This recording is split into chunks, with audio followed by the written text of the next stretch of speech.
Mm-hmm. I did it. I went to Crumble Cookies because I ordered pickup. I pulled into the parking lot. The lady came out with my order. She gave it to me. She said, "Here you go. Hope you enjoy." And I said, "Thank you so much. You too." And the reason this happened is because you guys didn't like the last episode. There weren't that many likes. My self esteem's at an all time low. I don't know how to function in society anymore. So the Crumble Cookies lady was like, "I hope you enjoy those four cookies that, are overpriced and oversugared." And I was like, "Yeah, you too." Like she was going to get in the car and enjoy them with me. I have a dirty passenger seat right now. I can't afford that kind of operation. And it's all because you guys didn't like the last podcast episode. What the hell is wrong with you? So just before we get started, I want you to go ahead and like this episode. Because if you don't, well then what's going to happen this week, huh? I don't want to risk that. So thank you. Because I know you did it. Because you care about me. But I actually have matured. Usually in a situation like that, you say the you too when, it's not, you shouldn't be saying it. Usually you feel embarrassed. But this time I actually sat in it. I fully realized that I said it. I didn't do the thing where I was like, "Oh, but I didn't try to, when she was walking away, I was just like, let her walk. Let her go and sit in it. And I did sit in it. I didn't pull out of that parking space for about 3 minutes. I sat there, the radio, or not the radio, what is this, fucking 1960s? The Bluetooth on my car, I just turned all the way down, the music I was listening to, and I just sat there for a second. I turned the AC down, because the AC is loud, it creates this white noise. I even turned that down. I was like, I need to sit in this. I just needs to be me in this thought. And I sat in it, and I was like, okay, I did that. I sat there for a minute. Turned the AC back on because it was, quite hot.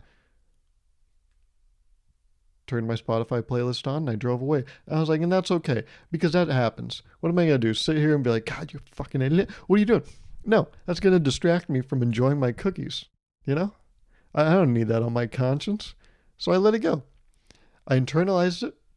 And then I was like, that's okay. We make mistakes. Most humans are imperfect. I'm one of the perfect ones, and even I make mistakes, and that's okay. I hope my story, my personal story, gives you the strength to go forward and lead your imperfect little shitty life, because you know that even I, the prime specimen, makes mistakes. So you're welcome. Even when my flaws are flaws, they really turn into lessons. So they're actually dubs on my part. Dubs all around. Nice. But yeah, no, I'm a fucking idiot. I said that. I don't think we ever mature out of that, do we? The whole like, "Oh yeah, here are your things. No, that's normal." See, I don't even know how normal interactions work. But yeah, you go to Panda Express, and the lady's like, "Hey, you want a fortune cookie?" I'm like, "Of course. Why else would I come here for the entree? No, I want that little fortune cookie that will dictate my next week.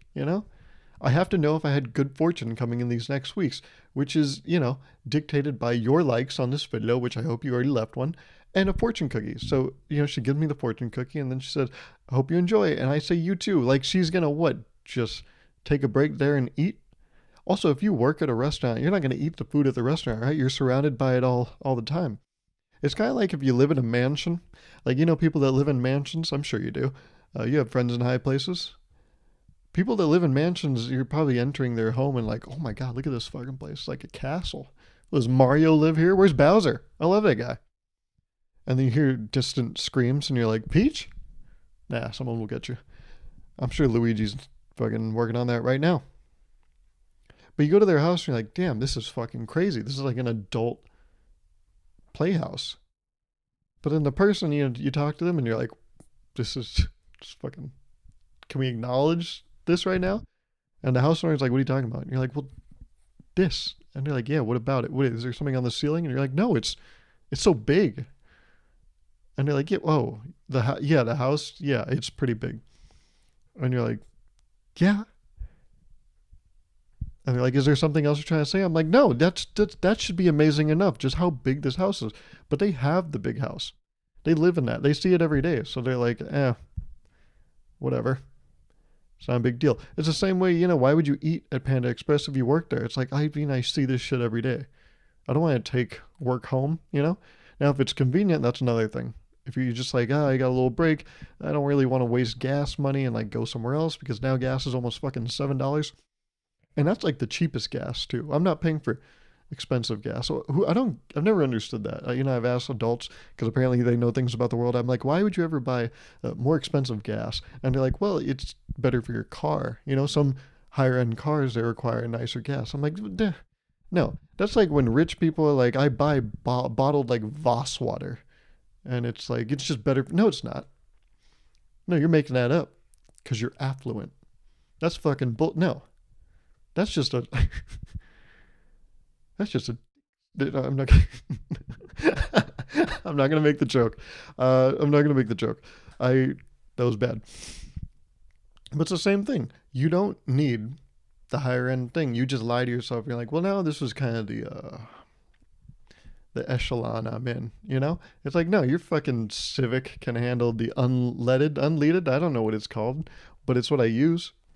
But even that shit's almost $7 now. It's crazy.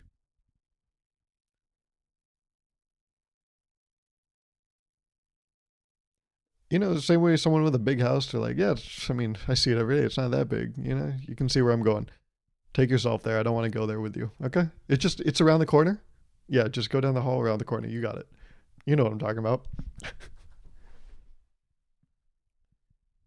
But yeah, the same way I would say, like, to the Panda Express person, like, oh yeah, you too.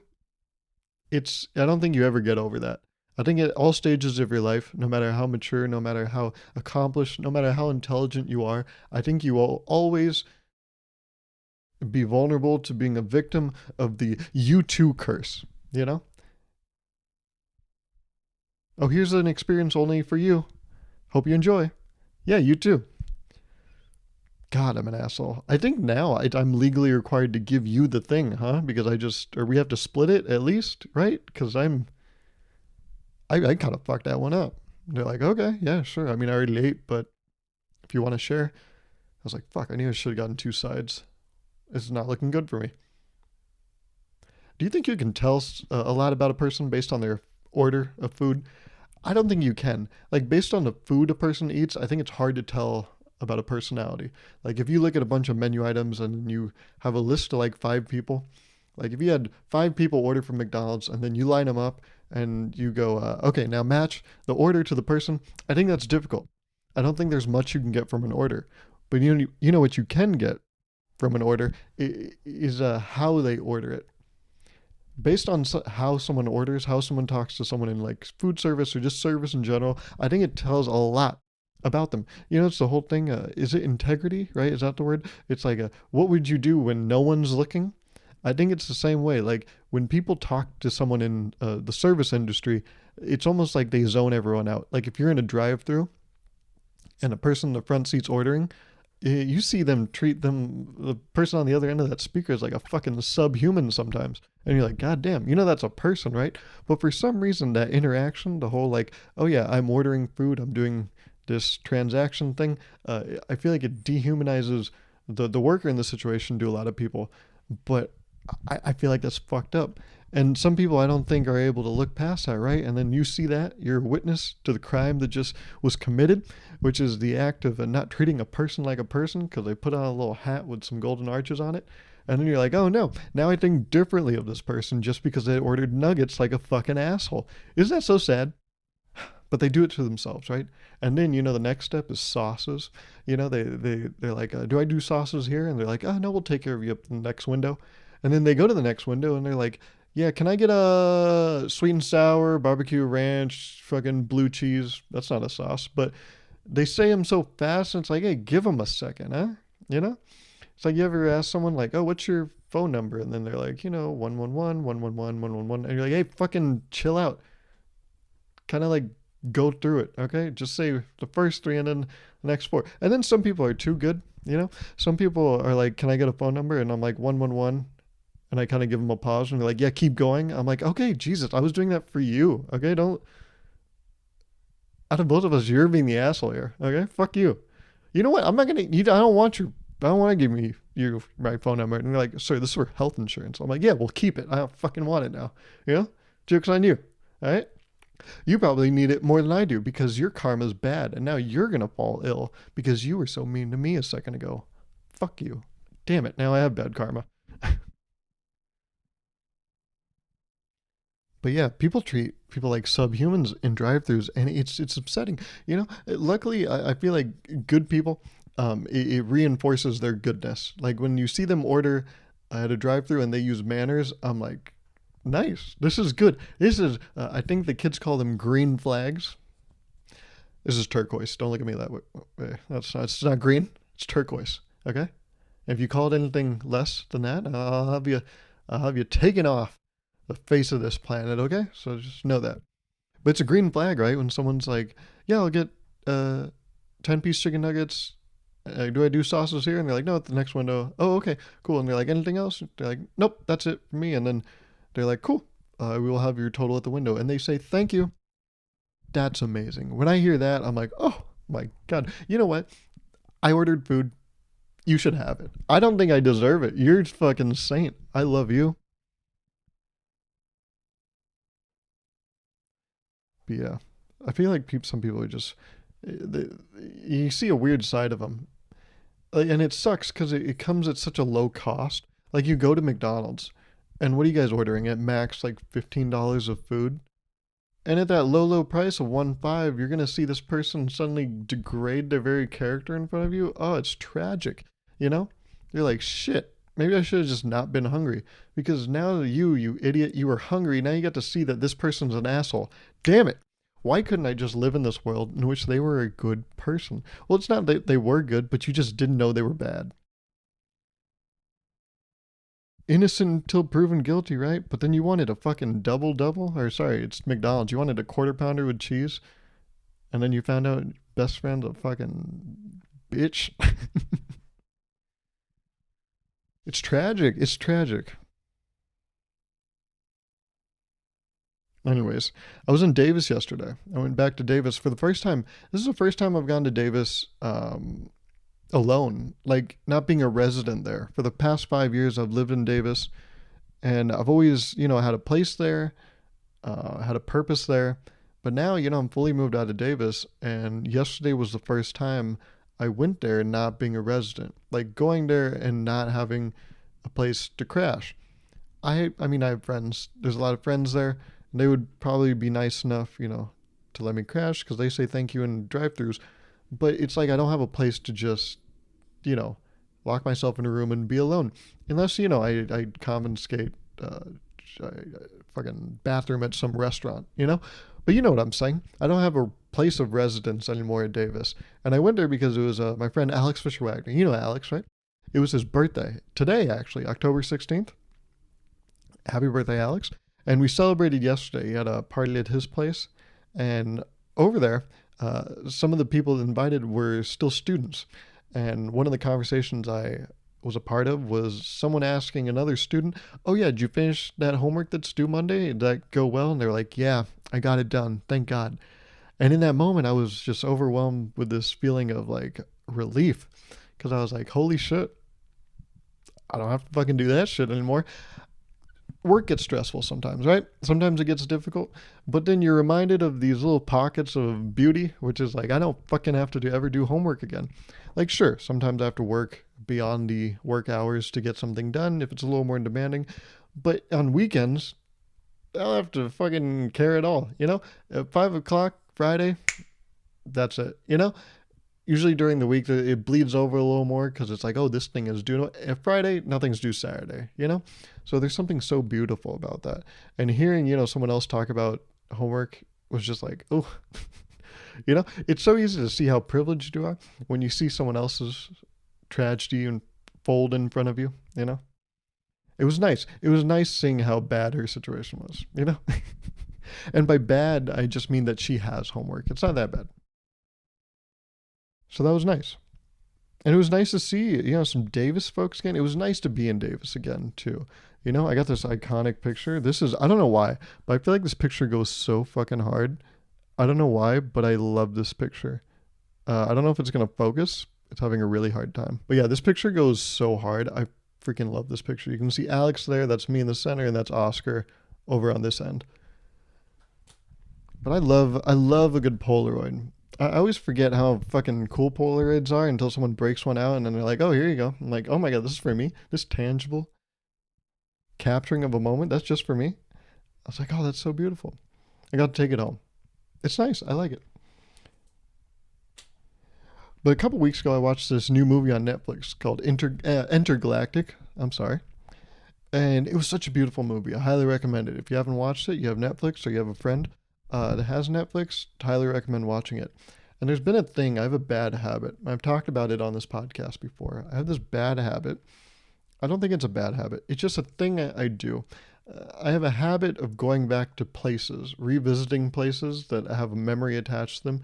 I've talked about it on this podcast a few times. There's these specific spots that I go and I visit and I look at them and I try to figure out, why am I here? Why do I keep looking at this place? I know I wasn't going to talk about it, but there was this room I mentioned, months ago. It might have been even a year now. And I always went there and it didn't make sense to me. I couldn't piece it together. I'm like, why do I keep going back to this room? And then I gave it 2 weeks' time and I visited it almost every day for those 2 weeks. And then on the last day I was there, I was like, okay, now Gauruv, draw a conclusion. Why do you keep visiting this room? And the conclusion that I drew from that is that the reason I keep revisiting this room is to look and see if the setting is almost exactly how it was when I had this memory that's attached to it. The memory I have attached, the room was oriented in a very certain way. And when I go and visit this room, my hope is that the room looks the exact same so that the intensity in which I remember the memory is so intense. And that was the best explanation I had. That's the closest I could get.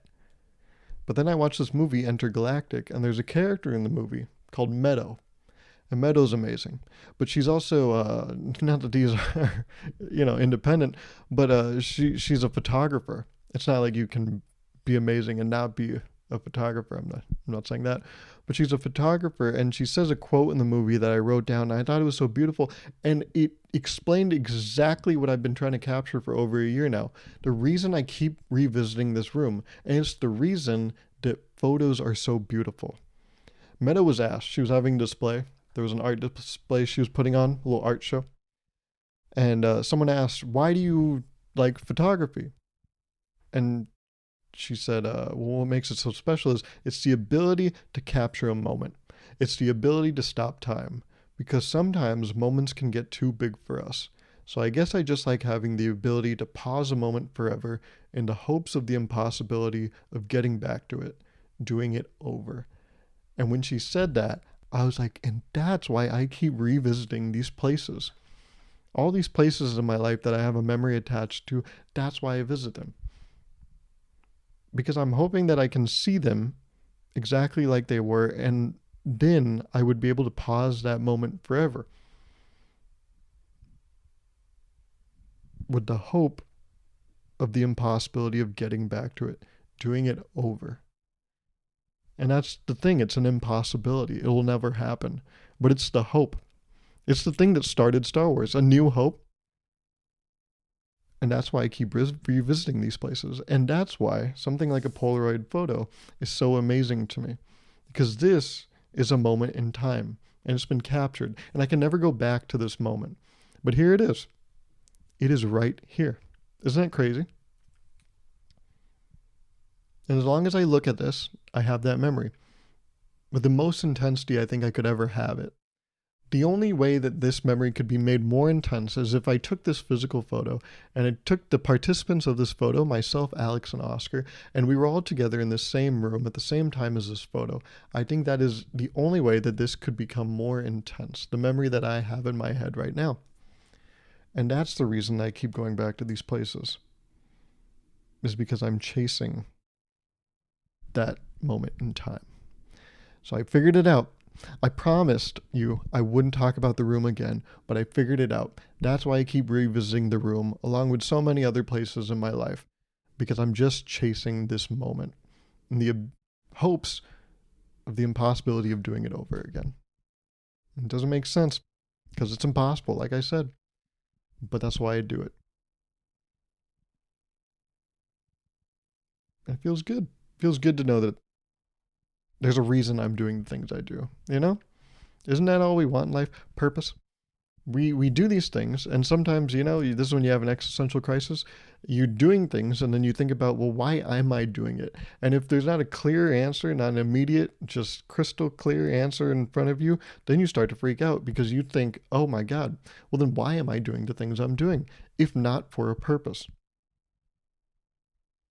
So it's nice to know that, this action that I'm doing has a purpose. It doesn't exactly make sense, it's not logical, but it's explainable. And sometimes that's all you need. That's what love is, right? A lot of times, love doesn't make logical sense, but you can explain it under the guise of this 4-letter word, love. Okay. Speaking of love, I was on social media the other day and this lady posted this picture of her and her husband and it said, "Happy anniversary to my favorite husband." I was like, yo, did you just tell on yourself? Why are you phrasing it like that? That's a weird thing to see. I'm going to guess her spouse is not on social media because if I was him, I would look at that shit and be like, oh, hey, happy anniversary, babe. But I forgot. So thanks for the reminder. But, what do you mean favorite husband? That's kind of weird. Like, that's like, when people joke and then they have an only kid and you're like, they're my favorite kid. It's like, haha, because, default. All the other sperm DNF, they did not finish. So that's the only winner, in Fall Guys, sometimes you have to wait till the last level to win. But if you eliminate a team, all the other teams before the last level, well, you don't need the last level, right? It's the same shit. Basically, reproducing is like Fall Guys inside of a woman's body.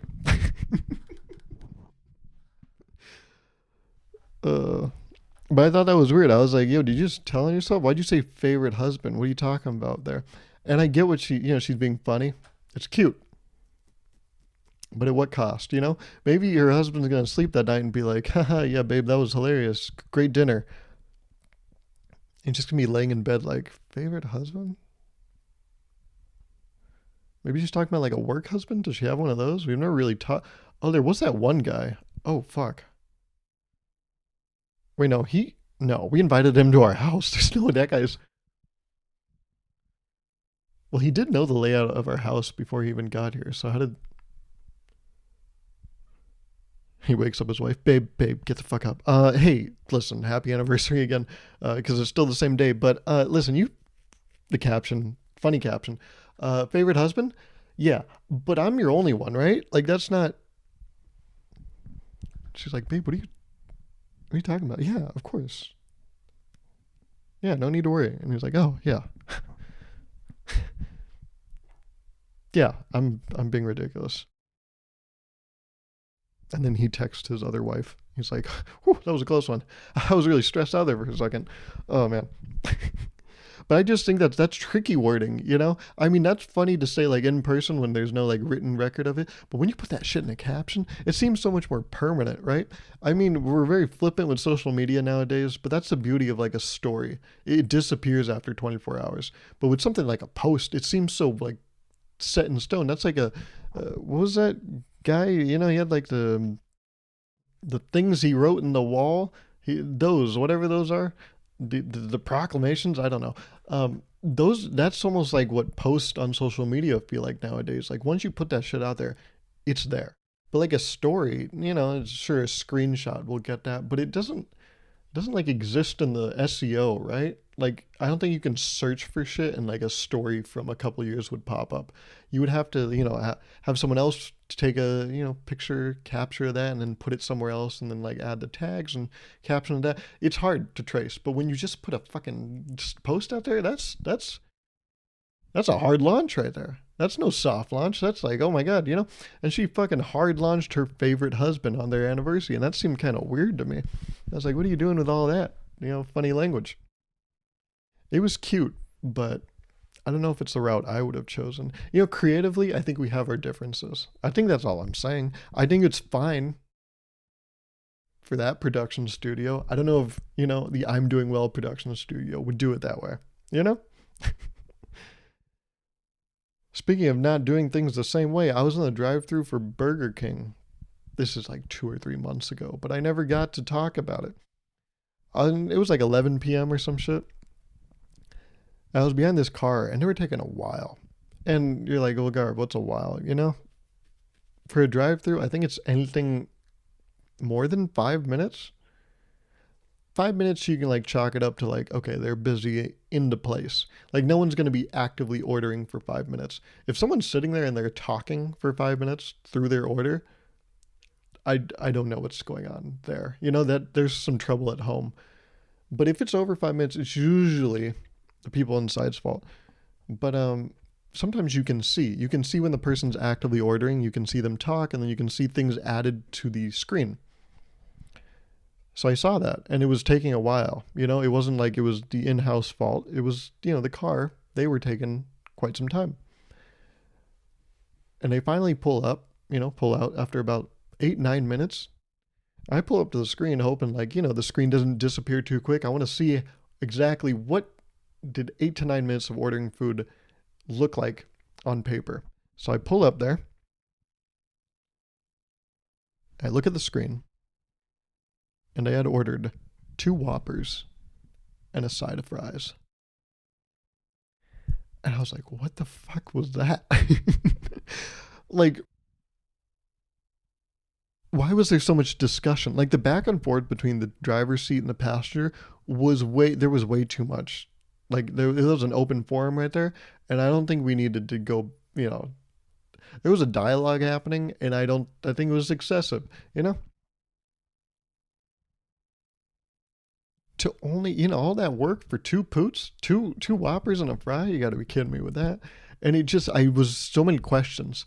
I even got my food and I just sat there in the parking lot.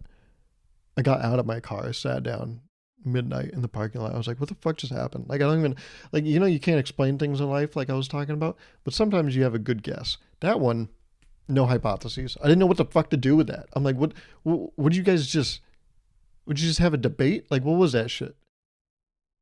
Maybe someone was on the phone and they're like, yeah, we're just, I'm calling my daughter. She wants food too. Yeah. This is her. Yep. Yep. Mm-hmm. Mm-hmm. Do you guys have and then, they go through the laundry list and it's fucking Burger King 11 p.m. So half the shit's not ready. So they're like, no, we don't have that.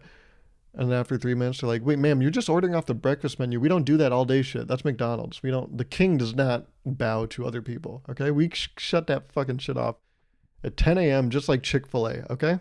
I know they have weird rules over there with who they like and who they don't, but the king aligns with those values. Okay, the breakfast values. All that other shit, that's Chick-fil-A. Okay, we do not carry that baggage. But with the breakfast, we're not as liberal as McDonald's, all day. What are you talking about all day?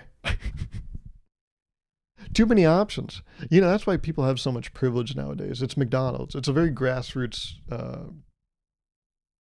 root cause. That's the reason people have so much privilege nowadays, because we've been subjected, or really privileged, to be exposed to the ways of all day breakfast. McDonald's is like, do you want a McMuffin at 3 a.m.? Well, that's a little normal. But do you want a McMuffin at 4 p.m.? Sure. I mean, our mascot's a clown. It only makes sense that you are one too, eating fucking breakfast at 4 p.m. Look at you. Got all that white face makeup. Got that big old red nose. Fuck you. Sure, we'll prepare it for you, but go wait in our stupid little yellow parking spot. That's right, it's bright yellow, so everyone can see, yeah, look at you. Look at you, you fucking idiot. What, are you drinking a frappe? Fucking 7 p.m.? You have to go to sleep in a few hours, okay? So you can go to that job you hate in the morning, okay? You don't want to be sleep deprived. But look at you, ordering a mocha frappe. Oh, you want caramel? Oh, and you called it caramel? God, you suck. I hate you so much.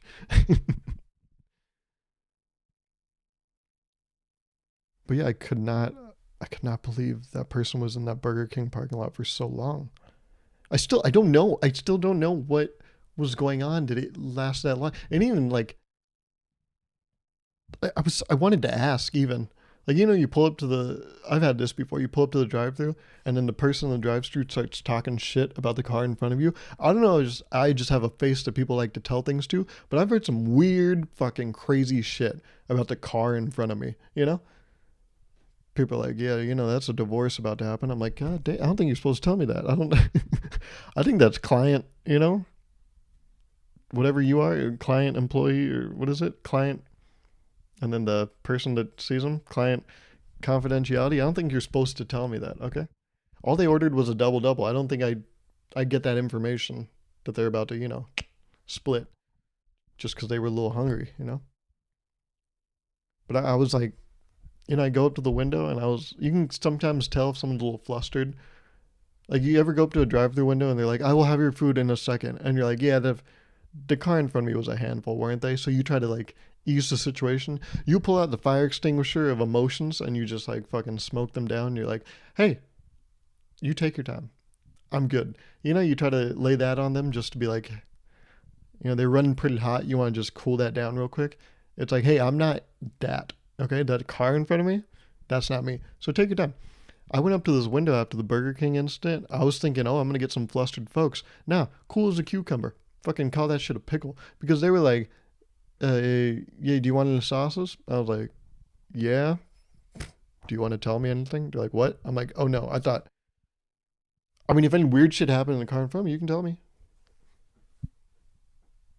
You can tell me." And they're like, "Sir, what sauces do you want?" I'm like, "Oh, barbecue buffalo ranch." She's like, "Fucking slow down." I'm like, "Oh, okay. Oh, I slow down. Fuck you." Because I'm the bad guy in the drive-thru.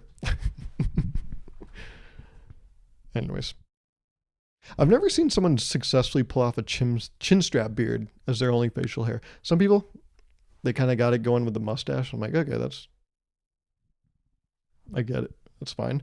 But a chin strap is really weird. A chin strap looks like a box you didn't close because it has the bottom, but then you're like, shouldn't you put something on top of that? Like, why is that? It seems like it's too much open face up here. It's weird. It's like, what a chin strap beard looks like? It's like, you ever use Excel, and in the Excel you actually pick the wrong borders around the box. It looks like you only picked the outside and bottom, and you're like, oh, I, I wanted the top too. Why is it just, ew, I don't like how that looks. That's what a chin strap beard is. It's like a fucking Excel mishap. It's an Excel typo. But there's something very chaotic about a chin strap because it's not a mistake. It's purposeful. A chin strap is a very precise operation. There's no like, "Oh, I slipped and now I have a chin strap beard." You have to go out of your way to get that shit. And I've seen people with chin strap beards, but I've never seen someone pull it off successfully. And I'm not saying that it can't be done. I think it can be done. I think every look and style in the world can be pulled off. Kerwin Frost has a fucking pencil on his face and it looks amazing. I don't think a lot of people could pull that off. The same way people have chin strap beards, and a lot of time it doesn't work. A lot of time, like if a lot of people, a lot of my professors, if they had a pencil on their face, it would make sense because they're a teacher. It comes with the territory.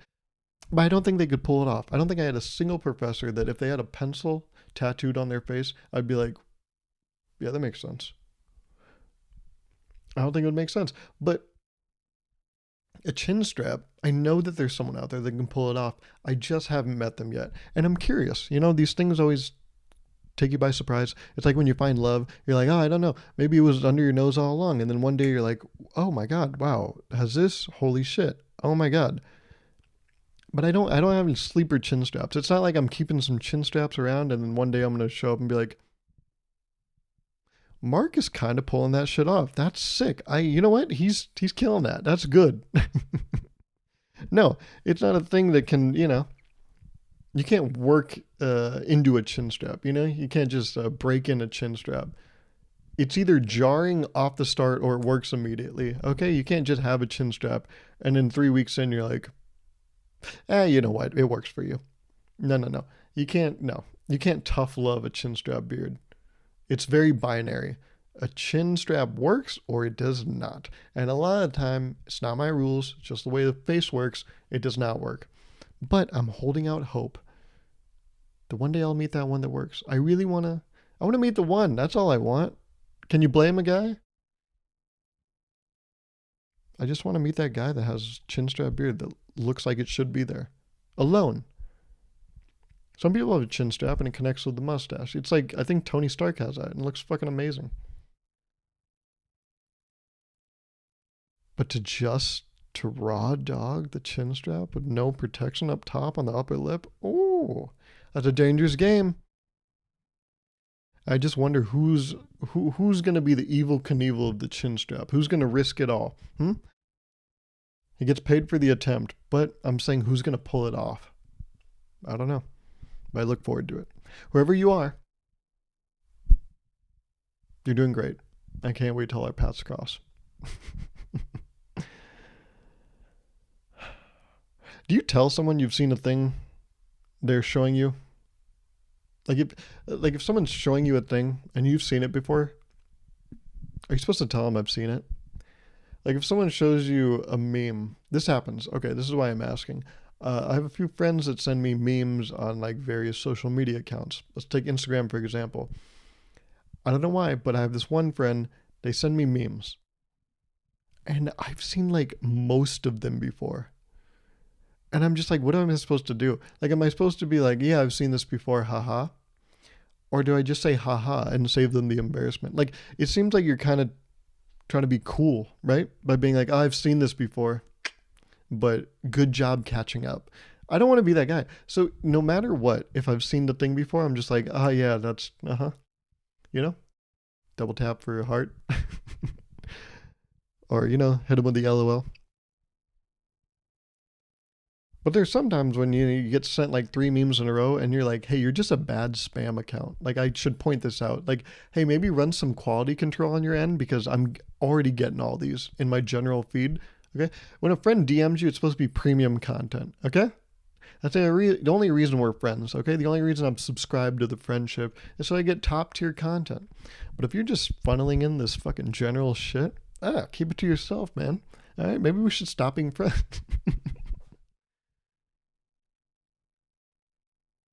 But are you supposed to tell someone? Like, if someone starts showing you a video, you kind of got to gauge the time, right? Like, if it's a 1+ minute video, maybe call it, you know? Maybe tap out. Maybe be like, hey, oh, I've seen this. It's funny. Let's start talking about it because I've seen it. But then when you get in trouble is like if they point out a certain part of it, and they're like, oh, yeah, so did you like the part where they did this? And you're like, well, I did watch it a long time ago. And they're like, oh, so we can't converse about it. So do you want me to show it to you? And you're like, what the fuck am I supposed to say? Yes, I guess, right? Because, God, do you understand how fucking much of a compromising position you just put me in? That was fucked up of you, okay?